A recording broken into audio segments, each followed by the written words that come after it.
The city of Chicago suing an Indiana gun store after tying more than 800 guns used in crimes to that exact shop. But how is that possible? The suit alleges the shop knowingly broke federal gun laws and ignored signs of gun trafficking. Our Indianapolis station took a closer look at some of those cases that brought about this suit. When it comes to gun violence, people often point to the city of Chicago.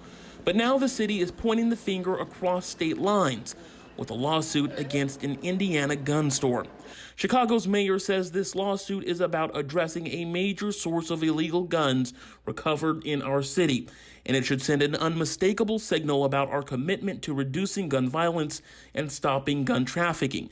The suit claims Westforth Sports in Gary repeatedly broke federal gun laws and ignored signs of straw purchases, where a person buys a gun for someone else, leading to the sale of hundreds of guns that either ended up in the hands of criminals or on Chicago crime scenes. I mean, the suit raises the question, shouldn't you have known that these were going to be used for illegal purposes?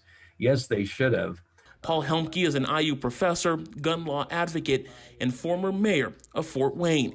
He says while the case is against one dealer, it highlights a common problem. There are a number of gun dealers in the Midwest and around the country that basically they're doing everything they can to get more guns in more hands of more people, and they don't care who's getting them and how they're going to be used. All they want to do is turn the profit. The Chicago suit points to specific cases, including one where a man purchased 19 guns in 14 separate transactions in a 6-month period, and another where a gun sold was possibly used in a murder just a day later.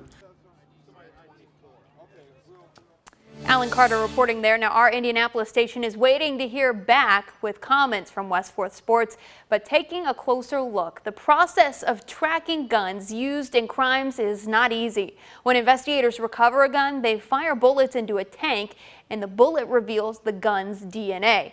From there, they enter the info into the National Integrated Ballistics Information Network.